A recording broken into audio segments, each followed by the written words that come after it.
Deus, eu quero te agradecer de todo o meu coração por estar mais uma vez aqui na tua casa, juntos com os irmãos, como o Bruninho disse, trabalhando aqui neste dia, e junto com os nossos amados que estão agora nos assistindo, alguns que estão assistindo num outro dia, em outro momento, mas eu sei que a tua presença é com eles também. Eu te peço nesta hora e clamo pela tua graça, eu clamo pela tua misericórdia, pelo teu amor, que o teu bom Espírito venha agora, como desde o início, continuar nos acompanhando. O Senhor esteve com o Davi, com a equipe de louvor, com o Bruno, esteja comigo agora, usando a minha vida para pregar uma palavra aos meus irmãos, pois é a tua palavra que nos renova, é a tua palavra que nos liberta, é a tua palavra quem cura o homem. Eu te peço agora em teu nome, Jesus, esteja com a gente. Amém e amém. Bom dia a todos vocês, a todas vocês. É um prazer estar com vocês novamente aqui, nesta manhã de domingo, e pedir para que Deus fale com a gente. Eu sei que Deus já falou com você por meio do louvor. A gente não pode ter na mente um padrão, né, achando que Deus ele só age de um jeito. Deus ele fala com a gente de diversas maneiras. Deus ele fala conosco de diversas formas. Deus ele salva de maneiras que talvez você não saiba e talvez nunca venha a saber até o dia que você chegar para viver na eternidade com Ele. Deus pode salvar por meio do louvor, Deus pode tocar você por meio do louvor. Eu sou uma testemunha, eu não fui salvo, testemunha disso. Eu não fui salvo, eu não sentia a vontade de aceitar Jesus por meio de uma pregação de um pastor. E com isso eu não estou diminuindo a pregação do pastor, mas foi por meio de um louvor. A irmã Edna, que sempre nos acompanha nas nossas lives lá do Baeta Neves, que foi a pessoa que Deus usou para salvar a minha vida. Então eu sei que Deus ele está aqui desde o início, desde que o Davi começou ministrando junto com os irmãos. Hoje eu quero falar com vocês um pouquinho sobre conhecer Deus. A gente tem falado bastante a respeito disso, sobre conhecer Deus, como se entregar a Deus.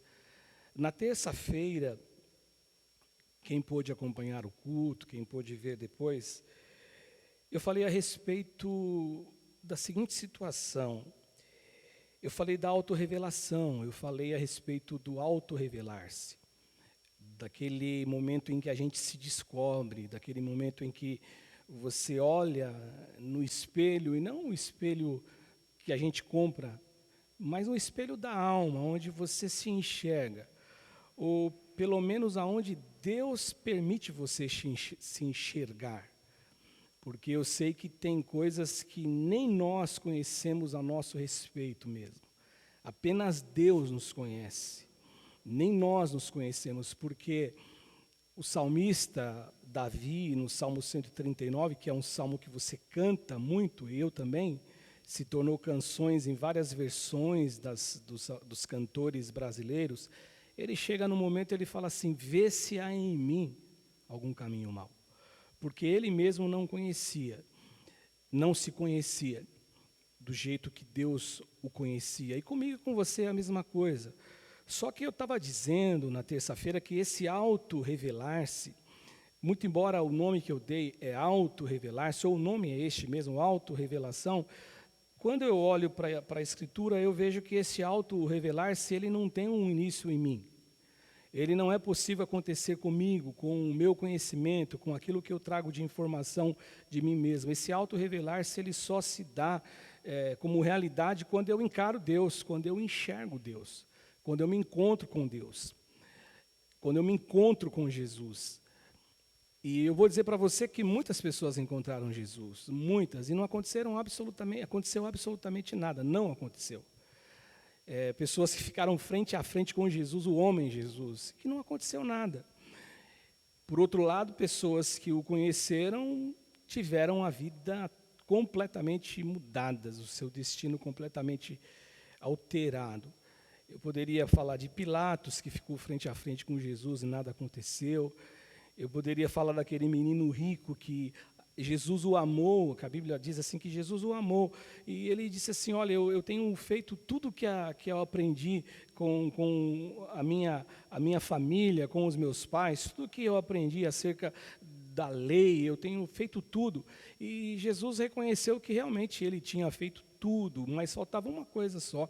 E Jesus conheceu e conhecia e disse assim, ó, vende tudo que você tem, pega a sua riqueza e dá aos pobres e segue-me. E ele não seguiu Jesus. Agora, quando você tem um encontro com Jesus de verdade, esse encontro ele te traz na alma um alumbramento. É algo sobrenatural, é algo que você fala, poxa, mas o que está acontecendo? Por isso que eu digo que esse auto-revelar-se, ele acontece só nesse campo, deste encontro com Jesus e um encontro verdadeiro. Esse encontro que te causa susto, que te causa espanto, de você olhar e se dar frente a frente com um poder criador, frente a frente com a luz em pessoa, frente a frente com aquele que é Pai de misericórdia, frente a frente com aquele que é o Deus de toda a consolação.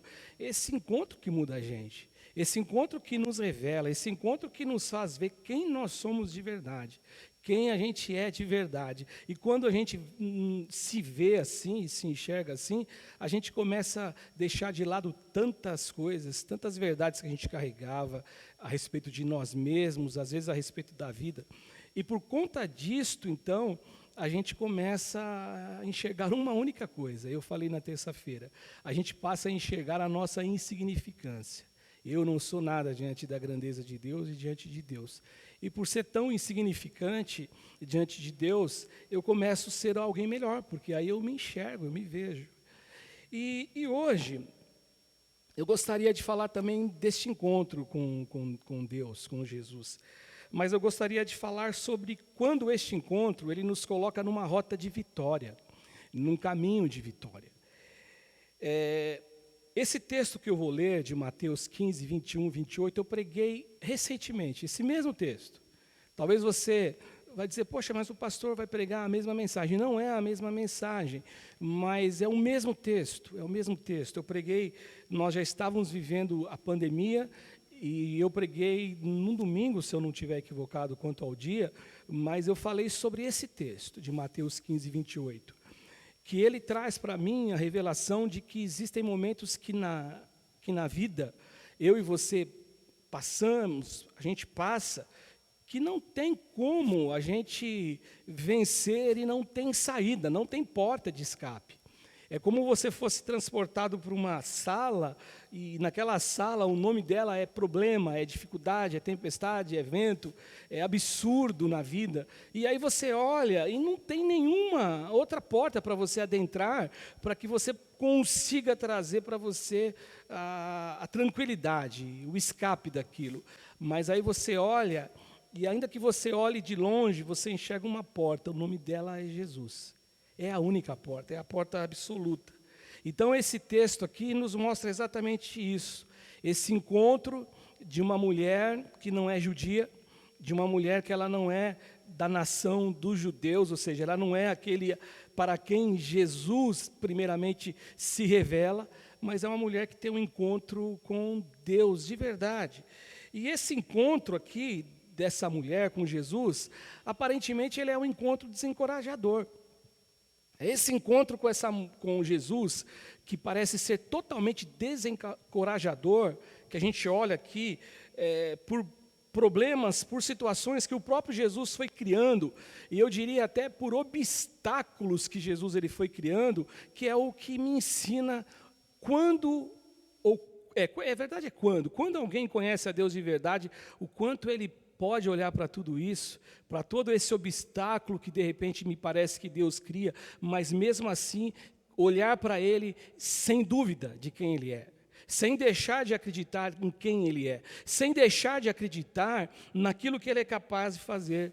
É este encontro com Jesus aparentemente um encontro ruim, porque é um encontro cheio de respostas duras, de respostas insensíveis de Jesus para uma mãe que vai suplicar pela ajuda a um filho, e você que é mãe, você que é pai, você sabe disso, que você daria tudo pelos seus filhos. Eu sei que um pai que ama de verdade o seu filho, ele morre pelo filho. Eu sei que uma mãe que ama o seu filho, ela morre pelo filho. Isso é uma grande verdade. E esse encontro com Jesus, que parece um encontro onde Jesus foi desrespeitoso, Jesus foi insensível com uma mulher em relação ao clamor dela, é que me revela que aqueles que conhecem Ele de verdade não se assustam com isso. Ou de repente até se assustam, mas não mudam de posição, não mudam de time. Realmente ele sempre está olhando para Jesus como aquele que pode fazer tudo por essa pessoa, para quem se aproxima dele. E esse texto aqui, ele me traz essa revelação, que o homem que conhece a Deus confia no caráter de Deus, que o homem que conhece Jesus, no caso o Deus encarnado, ele conhece Jesus. E eu vou lendo o texto na medida que eu vou falando, caminhando pelas lições, e eu vejo aqui uma lição logo de cara, que é uma lição que eu estou falando desde o início. Essa mulher cananeia, de Mateus 15, 21 ao 28, ela conhece Jesus, ela conhece Deus. O versículo 21 e o versículo 22 diz assim que ele partiu Jesus vem de um encontro com pessoas que demonstram incredulidade total a respeito dele, de tudo que ele é, e ele parte dali e ele vai para os lados de Tiro e de Sidom. E aí diz o texto que uma mulher cananeia, e o texto, Mateus, ele faz questão de frisar que ela era uma mulher não judia, de uma origem não dos judeus, ela que viera daquelas regiões, ela clamava. Ela clamava e ela dizia assim: Senhor, filho de Davi, tem compaixão de mim. E aí ela fala o porquê do clamor, o porquê dessa busca em Jesus. A minha filha, ela está horrivelmente endemoniada. Ou seja, essa mulher então, essa lição aqui que eu quero passar para vocês que estão me vendo, ela conhecia Jesus e ela temia Jesus. Ela demonstra isto, esse conhecimento e esse temor. O temor, em primeiro lugar, eu falo que ela temia, por quê? Por ser cananeia, ela é uma mulher que não ousa nem se aproximar de Jesus. Você sabe, você já estudou na Bíblia, você já leu que não-judeus, eles eram considerados como cachorros, como cães, eles eram ofendidos. A autoofensa de um judeu a alguém é que eles eram cães. Por quê? Porque, na verdade, o que existia ali era todo um conceito e um conhecimento de que, fora dos judeus, ninguém tinha direito a conhecer a Deus, se revelar a Deus. E essa ideia, no texto, o próprio Jesus parece demonstrar. É lógico que Jesus sabia que ele era aquele que seria a luz dos gentios, mas ele não tinha morrido na cruz ainda. É lógico que Jesus a amava, mas Jesus queria ensinar alguma coisa. Então essa mulher, esse clamor aqui, na tradução da Nova Versão Internacional, ela traz assim que ela gritava. Ou seja, por que ela gritava? Por que ela gritava? Era por conta do desespero? Talvez fosse. A filha dela estava horrivelmente endemoniada. E esse horrivelmente endemoniada demonstra para nós que o estágio de possessão demoníaca era um estágio desastroso, não era um início, não era uma coisa, se bem que possessão demoníaca é ruim em todo momento, em qualquer estágio, mas era um dos piores estágios. E essa mulher, então, ela clama: minha filha está horrivelmente endemoniada. Ela gritava. Por que ela gritava? Para que Jesus ouvisse. Vocês lembram do cego, o Bartimeu, o filho de Timeu, que gritava, e todo mundo dizia para ele: cala a boca, fique quieto. A Bíblia traz uma linguagem muito romântica. Todo mundo falava para ele: fica quieto. Não, mas ali era um cala a boca. Você está interrompendo, está atrapalhando o mestre. Então essa mulher, ela gritava, ela clamava, para que Jesus pudesse ouvi-la, para que Jesus pudesse escutá-la. Então ela está clamando. E quando ela diz assim, filho de Davi, isso é uma revelação do conhecimento que ela tem. Primeiro, ela não é judia, ela não poderia nem chamá-lo de filho de Davi, mas ela conhece. Quando ela disse assim, filho de Davi, ela demonstra que ela sabia quem era aquele cara que estava ali caminhando. Quem era aquele homem que estava sendo seguido por seus discípulos? Quem era aquele homem que as multidões estavam apertando, estavam comprimindo? Quem ele era? Era filho de Davi. Ao chamá-lo assim, ela reconhece que ele é o Messias. Ao chamá-lo assim, ela reconhece que ele é o prometido pelos profetas do Antigo Testamento.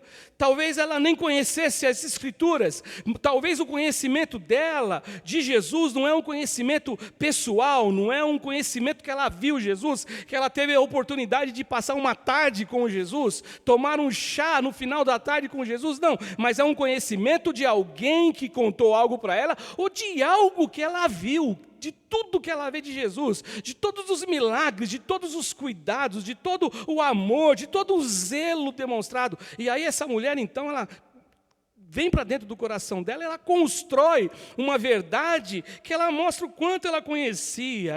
Ele é o Messias, o filho de Davi é o Messias, o prometido de Deus à humanidade. Essa mulher, ela consegue superar os fariseus, essa mulher, ela consegue superar os religiosos, essa mulher, ela consegue superar todos aqueles que estavam assentados na cúpula judaica, da religião judaica, porque essa mulher, ela consegue enxergar aquilo que nenhum deles conseguiu enxergar. Ela olha para Jesus e ela detecta que Jesus é o filho de Davi, é o Messias. Ele é aquele que poderia ajudá-lo.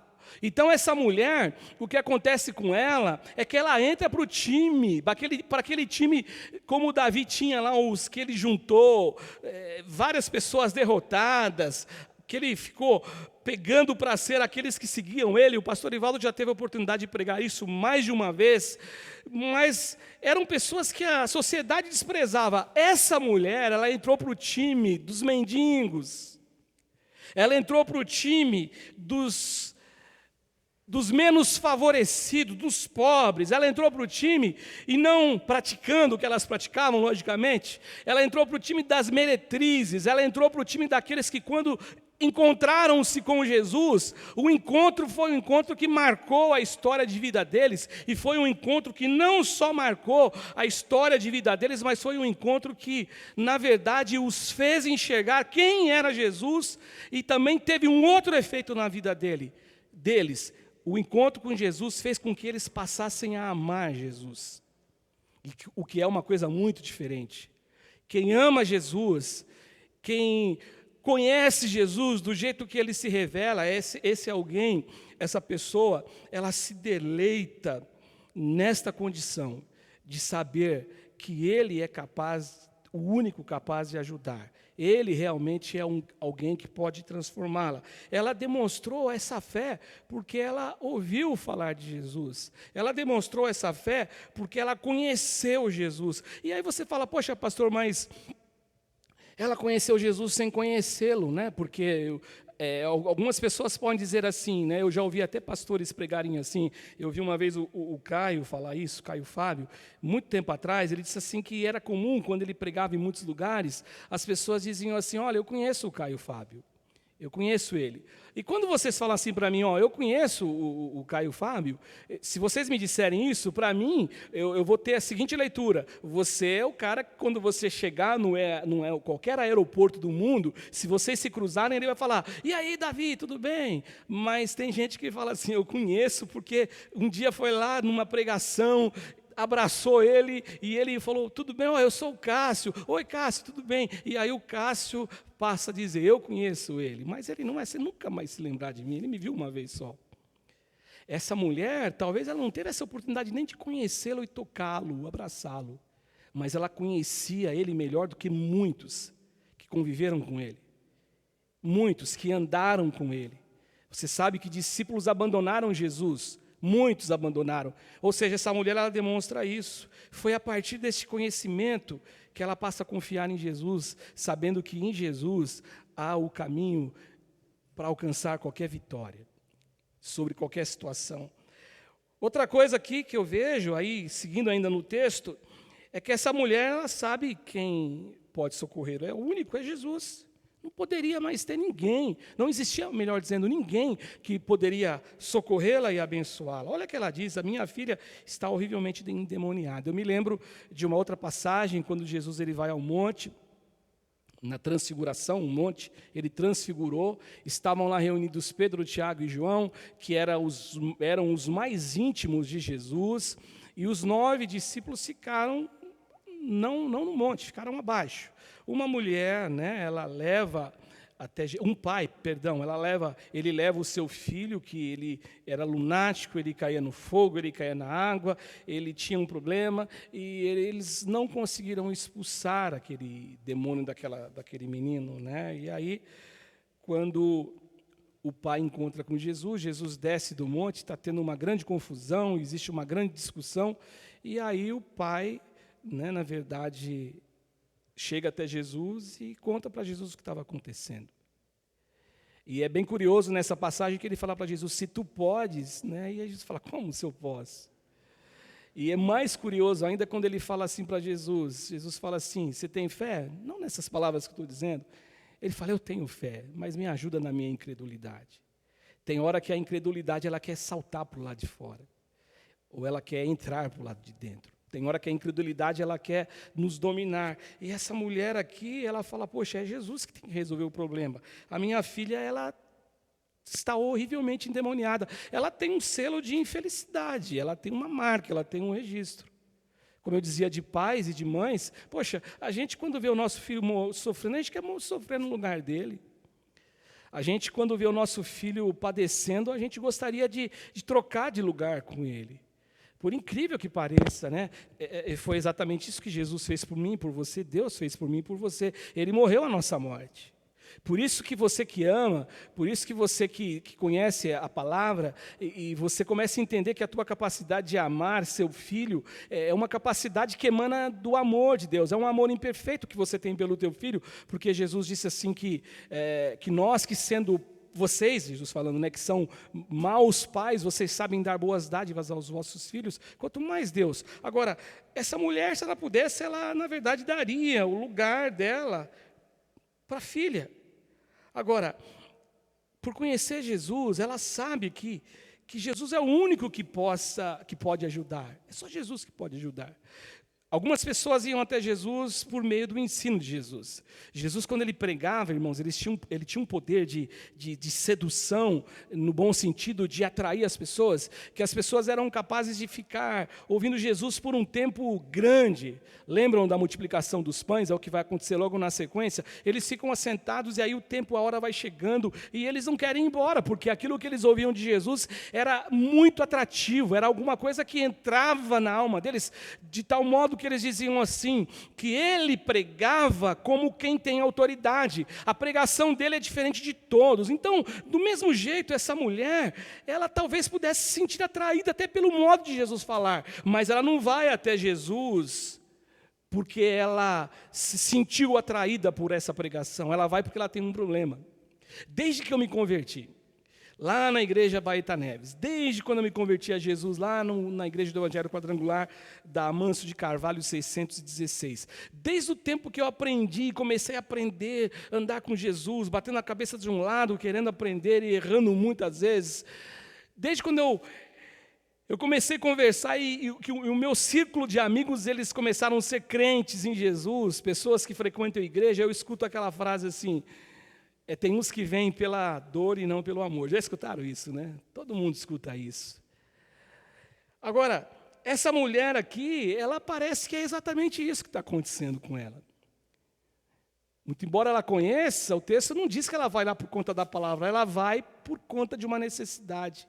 E a grande beleza do Evangelho de Jesus, e o grande valor de Jesus, de Deus, e o grande amor que Deus tem é que qualquer um que chega até Ele, ainda que seja por um motivo totalmente expresso de necessidade, quando este alguém busca Jesus com verdade, com genuinidade, com um coração rasgado, quebrantado, como vocês cantaram aqui, quando nós chegamos até Deus deste modo, não tem como Deus ele negar, porque Ele atende o clamor daquele que é verdadeiro, daquele que ele se rasga em verdade, que rasga as suas vestes no sentido espiritual, que se veste de uma cobertura de pano de saco e se curva diante do amor de Deus e da grandeza de Deus. Ela, quando fala assim, tu és o filho de Davi, ela sabia que ele era o único que poderia ceder a ela graça, poderia ceder a ela misericórdia, poderia ceder a ela paz, poderia ceder a ela amor e poderia ceder a ela compaixão pela filha dela, porque ele é o Messias Salvador. Ela clama então, não é por ela não busca por ela busca pela filha dela. Quantos de vocês queriam, de repente, se vivessem naquela época, ter um encontro com Jesus? Eu achei muito interessante que esses dias, foi o ano passado, um irmão perguntou assim para mim via WhatsApp, um irmão, um amigo nosso, pastor, por que Jesus não batizava? Por que Jesus não batizava? A Bíblia, ele lendo a Bíblia, ele descobriu que Jesus não batizava.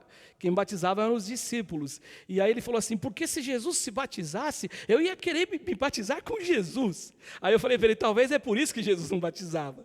Que nem Jesus se queria. Aí eu estou brincando, e eu não quero que você entenda que eu estou falando isso como uma verdade, é uma brincadeira, não é uma heresia, porque Jesus ele não queria nem que ele fosse exclusivo, porque tem gente que gosta de exclusividade, tem gente que gosta, não, tem que ser comigo a conversa, não pode ser com o meu discípulo, não, tem que ser comigo, tem pastor que carrega essa vaidade. Jesus não tinha vaidade nenhuma. Agora essa mulher aqui, ela não vai até Jesus, e quantos que não queriam ter essa oportunidade de falar, peça a Jesus tudo o que você deseja? Essa mulher, ela tem a oportunidade, ela teve essa oportunidade, mais interessante, que ela não vai por ela vai pela filha. E aqui existe um princípio, né? Os filhos, eles devem ter bons pais, é bom que eles tenham bons pais, e pais, o princípio na verdade, para os pais, que os pais devem, com certeza, mostrar que é um pai que cuida do seu filho e da sua filha, ou dos filhos. É um dever dos pais. Lembram do Jó, que ele entrava na presença de Deus depois das festas dos filhos, dos 10 filhos, para pedir perdão por talvez eles terem cometido alguma extravagância, algum pecado. E essa mulher, ela vai até Jesus. Ela não pensa no que ela poderia enfrentar, nos obstáculos que ela ia alcançar. Ela não pensa em nada, ela vai até Jesus. Ela está resolvida, porque ela sabe que a única porta que poderia ser uma porta de escape para o problema, e a dificuldade dela é Jesus. A vitória não tem outra opção, vitória não tem dois nomes, vitória é só Jesus, vitória é só o caminho de Deus. Eu não estou falando de religião, eu não quero nem falar de religião, eu estou falando de Jesus. Eu quero falar da verdade de se encontrar com Deus, e isso é alguma coisa muito pessoal, entre Deus e entre a pessoa. Eu não estou falando de religião, porque senão a gente vai incorrer no mesmo erro que os judeus incorreram lá no passado, de achar que só a religião dos judeus era a única religião que poderia proporcionar alguém, e só eles teriam direito. Os gentios não teriam, ninguém mais teria, porque eles eram cães. O que vai acontecer mais para frente, eu abro um parênteses aqui, é que lá em Filipenses o apóstolo Paulo mostra que inverteu a situação. Quando o apóstolo Paulo, um pregador para os gentios, e tantos gentios se converteram, Paulo chega para os gentios e dizem assim, cuidado com os falsos irmãos, aqueles que são chamados de cães, aqueles que não são seguidores de Jesus de verdade, inverte-se o processo. Uma outra lição aqui, gente, que eu vejo aqui, é que essa mulher, ela me mostra sobre essa questão de conhecer Jesus, ela me mostra que mesmo o silêncio de Jesus, mesmo de frente, os ouvidos de Jesus que parece que ficaram agravados, mesmo diante da desimportância de Jesus, mesmo diante da negativa de Jesus, ela não tem nenhuma percepção diferente de quem é Jesus, porque ela conhece Jesus. O verso 23 e 24 fala assim, ele, porém, não lhe respondeu palavra. Ela gritava mesmo, gritava de longe, porque ela não se sentia digna de estar perto de Jesus. Ela gritava, os discípulos de Jesus, vendo que ele não respondeu nenhuma palavra, eles intercedem pela mulher, eles aproximavam-se da mulher, e eu confesso para vocês que quando eu li esse texto a primeira vez, quando diz aqui, que ele diz assim, eles diziam assim, despede-a, pois ela vem clamando atrás de nós, eu tinha uma interpretação errada, eu achava que eles estavam enxotando a mulher, não, eles queriam que Jesus atendesse a mulher, atenda essa mulher. Agora, tem um outro lado também, eles queriam que que Jesus atendesse a mulher, porque talvez o clamor, o grito incomodava eles. Então eles diziam, olha, atenda essa mulher. E aí Jesus respondeu para eles, eu não fui enviado, senão as ovelhas perdidas da casa de Israel. Olha como parece que Jesus é um Jesus, então, exatamente igual a todos os judeus. Parece que Jesus é um Jesus que tem uma interpretação diferente do que nós vemos hoje, depois que o jogo acabou. Entre aspas, né, que Jesus não voltou, mas eu digo, o jogo acabou depois que Jesus morre na cruz. Depois que o evangelho se revela através da boca dos apóstolos e de todos aqueles que iniciaram o trabalho após Jesus, o evangelho ele vai de coração em coração, vai entrando na vida de cada um, daqueles que se abrem para receber o evangelho. Mas parece que aqui Jesus está sendo um Jesus que, na verdade, ele não quer se comover com essa mulher. Jesus fugiu do padrão dele aqui. Jesus foge do padrão. Em várias histórias do ministério de Jesus, eu não vejo Jesus agindo assim. Ele estava acostumado, pelo contrário, a atender as pessoas. Ele estava acostumado ao contrário, ele sempre tem uma boa palavra para as pessoas, uma palavra de encanto, de alento, de incentivo, de empurrar a pessoa para cima e não para baixo. Eu me lembro, por exemplo, do Jairo, lembra do Jairo, que foi interceder pela filha, queria que ele curasse a filha estava morrendo, a menina de 12 anos, e num determinado momento, a filha morreu em função do caminho que Jesus fez, todo mundo tocando Jesus, aquela mulher com fluxo de sangue, impede que ele vá de maneira mais rápida, tanta gente oprimindo Jesus, e quando disseram assim, ó, não atrapalhe mais, não incomodes mais a Jesus, o mestre, porque a tua filha está morta. O que Jesus disse para Jairo? Olhou para ele e falou assim, ó, não acuda essas palavras no teu coração. E tantas outras oportunidades. Agora, para essa mulher aqui, ele não tem disposição. Só que aí o versículo 25, ela tem uma atitude que me assusta, porque, como eu disse para vocês no início, ela não é discípula de Jesus, ela não é da nação dos judeus, ela não está próxima de Jesus, o conhecimento dela com Jesus não é um conhecimento pessoal, de jantar com Jesus, de almoçar com Jesus, tomar café da tarde com Jesus, mas ela conhece Jesus na alma, dentro dela, dentro do ser dela, aquilo que ela ouve, aquilo que ela talvez tivesse visto de Jesus, muda toda a história de vida daquela mulher, e ela na verdade, ela age diferente dos discípulos, porque quando ela chega para Jesus, e os discípulos falam, atende ela. Ele fala, não, eu não fui enviado para atender essa mulher, eu fui enviado para atender a casa de Israel, os perdidos, os filhos que se perderam. Os discípulos se calaram, eles não tiveram nenhum poder de argumentar, eles não tiveram nenhuma resposta a dar para Jesus, eles se calaram. Essa mulher não. O versículo 25 diz assim, que ela veio e o adorou, dizendo, Senhor, socorre-me. Isso é muito lindo, gente, isso é lindo demais. Mesmo Jesus não dando, na verdade, importância a ela, nem falando com ela gritando, ele não olha nem para ela, ele fala com discípulos, ele responde para os discípulos que, na verdade, estavam dizendo, atende ela, ele não deu atenção nenhuma para ela. Ela vem e o adora, talvez ela pense assim agora, puxa, eu cheguei diante da presença dele de uma maneira muito inoportuna, talvez a minha postura com ele não foi uma postura legal, eu já cheguei gritando, oh, me ajuda, me ajuda, me ajuda. Eu lembro de um amigo que ele brincava com outro amigo, a gente trabalhava à noite na empresa, no faturamento, e ele brincava que eu não vou falar nome, porque eu sempre falo que fala nome da azar, mas eu tinha um amigo A que namorava, e tinha um amigo B que ficava zoando o A que namorava, falando mal da namorada dele, era brincadeira. E ele dizia assim que a namorada do A era interesseira, e ela falava assim, eu te amo, te adoro, A, mas me empresta R$100. É aquele amor interesseiro. Eu te amo.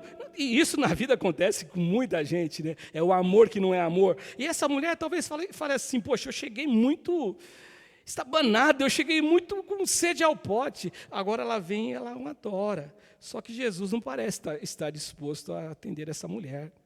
Versículo 26, ele respondendo, olha o que ele mandou para essa mulher. Quando eu preguei aqui em abril, eu falei de perseverança, né? Hoje eu estou falando de encontrar Jesus. Essa mulher disse assim, não é bom, ele disse para a mulher, não é bom tomar o pão dos filhos e lançá-los aos cachorrinhos. Eu tenho um cachorro em casa, eu tenho um gato em casa, uma gatinha, eu tenho um gato da vizinha que frequenta a nossa casa de vez em quando, né, Davi? Eu tenho um gato que não frequenta a casa, que a Valéria não deixa ele entrar, que é da vizinha também, por outra razão, mas está no portão pedindo comida toda hora.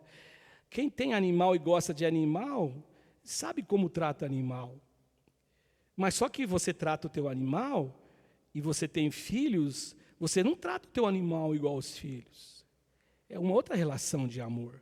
Muito embora alguém diga assim, meu filhinho para o gatinho, para a gatinha, minha filhinha, mas é uma maneira de expressar carinhosa. Agora, essa mulher aqui, ela tomou essa. Agora, o fato dela não se abalar com a negativa de Jesus aqui, por essa resposta de Jesus, que manifesta a indiferença, que manifesta uma aparente posição de Jesus, sendo um Jesus xenofóbico, que não quer saber com nada de outras nações, preconceituoso, ela não se abala. Talvez se fosse uma outra pessoa, se fosse eu e você, diríamos para nós mesmos, este que é o Jesus que eu ouvi falar dele? Este que é o Jesus que às vezes eu ouvi ele atender alguém, e ele me trata desse jeito, ele precisava me humilhar desse jeito. Essa mulher, ela é humilhada, gente. Aparentemente ela está sendo humilhada. Ela, na verdade, ela chega até Jesus, e Jesus está falando, não, silêncio, silêncio, silêncio, silêncio. Quando não é silêncio, é uma resposta atravessada. Mas essa mulher, ela não se abala. Olha aqui, você é um cachorrinho, versículo 26. Agora, essa mulher, ela fala assim, não, esse Jesus que eu conheço não é essa pessoa, ele não age assim, eu confio nele, tem alguma razão para isso. Talvez no coração dela, ela fala assim, não, esse Jesus, das histórias que eu ouvi, ou que eu vi, não, esse Jesus, ele tem alguma coisa. Ela sabia que ele não era assim, ela sabia. Por isso que eu estou dizendo hoje, pregando hoje, de conhecer. Eu sei quem é quem, eu sei quem é quem. Você tem seu pai, você tem a sua mãe, e às vezes o seu pai e a sua mãe agiu com você de uma maneira dura, de uma maneira ríspida, mas você sabe quem é o teu pai. Você sabe quem é a tua mãe. Você conhece. E aqui essa pessoa demonstra esse conhecimento. Não foi isso que ela ouviu. E aí, a última lição eu entro que, mesmo diante da negativa de Jesus, ela o adora. Aí eu volto no versículo 25, né? Mas o 27, depois eu volto no 25, ela diz assim, ela, contudo, replicou, ela tem uma resposta. Os discípulos não tinham réplica. Os discípulos se calaram, eles não tinham réplica. Eles ficaram quietinhos, eles falaram, ele falou e agora? Não posso falar nada. O chefe falou, está dito. Mas essa mulher, ela o chama de Senhor, ela suplica ajuda e ela fala assim, sim, Senhor. Ela não fala assim, não, olha como ele me tratou. Ela fala, não, é verdade, eu sou uma cachorrinha. Eu sou uma cachorrinha, é verdade, eu reconheço a tua palavra não é mentirosa, porém, os cachorrinhos, eles comem das migalhas que caem da mesa dos seus donos. Essa história me chama muito a atenção, porque no verso 24 é isso, eu não tenho nada a ver com você, nada a ver com você, eu tenho a ver com os israelitas, mas ela vem, ela o adora, é esse o adora que me chama a atenção. Porque a gente já ensinou para vocês já aprenderam também, que adorar é glorificar a Deus por quem Ele é. Ela o adora. Então, quando ela o adora, em outras palavras, o que a Bíblia está dizendo, ela o conhecia. Ela está fazendo aquilo porque ela sabe quem ela é, quem Ele é. Ele é o Deus justo, Ele é o Deus amável, Ele é o Deus, na verdade, gracioso, Ele é o Deus misericordioso, Ele é o Deus que anda outra milha, mesmo com aqueles que não merecem, Ele é o Deus que faz tudo isso, Ele é o Deus que é luz, Ele é luz para a vida, Ele é luz para todos os homens. João 1,9 diz assim, a saber, a verdadeira luz que vinda ao mundo ilumina todo mundo, ou seja, ela sabe quem Ele é. Em outras palavras, ela dizia o seguinte, tu está bancando o durão, mas eu sei quem você é.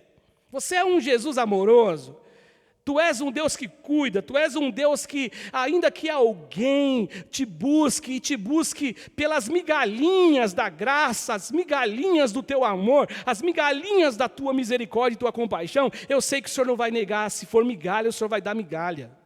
Ainda que não seja um pão inteiro, o Senhor vai me dar as migalhas do teu amor, as migalhas da tua graça, as migalhas da tua luminosidade. Ela dizia, eu te conheço, porque ela está dizendo assim, é filho de Davi não tem ouvido surdo para ouvir, filho de Davi, ele não tem as mãos amarradas, as mãos atadas, filho de Davi é aquele que surge dos lábios dele amor, compaixão, alegria, generosidade. Eu conheço você. É isso que essa mulher demonstra. É isso que essa mulher me ensina. E eu concluo, gente, eu termino dizendo o seguinte, que às vezes, a grande verdade é que eu e você, nós temos essa sensação de que Deus, ele na verdade não quer atender os nossos pedidos, não quer ouvir as nossas orações. O salmista, no Salmo 44, 23, ele fala assim para Deus, acorda, desperta. Por que dorme, Senhor? Ó Deus, você está dormindo? Talvez aquela imagem do barco de Jesus na tempestade. Você está dormindo? Desperta, não nos rejeite para sempre. Mas aqui que existe uma frase que a gente fala aqui no Brasil, eu acho que talvez seja só no Brasil, eu não sei se um outro mundo costume pronunciar esse ditado, que existe a diferença. Aqui que vai existir a separação dos homens e dos meninos, daqueles que conhecem a Deus, não só de conversa fiada, eu conheço o Caio Fábio, lembra que eu falei no começo? Mas não conhece, encontrou com ele uma vez só, ele não sabe quem é você. Quando eu falo que eu conheço a Deus, eu não só o conheço, como ele me conhece, e mesmo, porque quem conhece a Deus neste nível, é o cara, é a mulher, é o homem, é o jovem, é a criança, é o menino que ainda não se tornou homem, que sabe que mesmo diante do silêncio, ele continua sendo Deus. Mesmo diante da negativa, ele continua sendo Deus. E mesmo diante de qualquer situação contrária, e mesmo diante de uma rudeza nas palavras de Jesus para conosco, na verdade existe uma lição a ser aprendida. Existe algo a ser aprendido, existe uma razão porque ele está sendo rude, existe uma razão porque ele está fechando a porta, existe uma razão porque ele parece estar surdo, existe uma razão. E quem sabe disto, quem atinge esse estágio e permanece nesse estágio, é aquele que vai chegar diante de Deus e dizer sempre, filho de Davi, tem misericórdia de mim. A minha filha está horrivelmente endemoniada. Esse conhecimento, ele faz você, ele faz a mim alcançar a vitória. E no final, o último versículo que eu estou lendo, do 15, do 21 ao 28, Jesus então disse para a mulher, então disse a mulher, e Jesus está admirado, existe um ponto de exclamação na Bíblia, na língua portuguesa. Ele está admirado. Jesus fala assim, mulher, grande é a tua fé. Sabe o que eu acho curioso aqui também? Jesus fala só da fé, né? E a perseverança dela? E a paciência dela? E a humildade dela? E o fato dela se reconhecer tão insignificante diante de Deus, porque tudo isso são atributos da fé. O que a fé gera dentro da gente, amor, perseverança, ela vai gerando isso dentro da gente. E Jesus fala assim, olha, grande é a tua fé. E aí Jesus fala assim, faça-se contigo como você deseja, como você quer. O que você quer? Todo mundo ouviu. A minha filha está horrivelmente endemoniada. Jesus disse assim para ela, sem ir lá e colocar as mãos, sem precisar ir na casa dela, sem precisar passar um dia com ela. Jesus disse assim, faça-se contigo o que queres. E a Bíblia fala que desde aquele momento, naquele momento, a sua filha ficou sã. Louvado seja Deus por isso. Porque essa mulher demonstrou para a gente que conhecer Jesus nos coloca numa rota e num caminho onde nós vamos poder alcançar a bênção e alcançar a vitória em Deus. Ainda que ele diga não, ainda que ele pareça não estar preocupado, o Deus que eu conheço é um Deus que me ama, é um Deus que nos ama.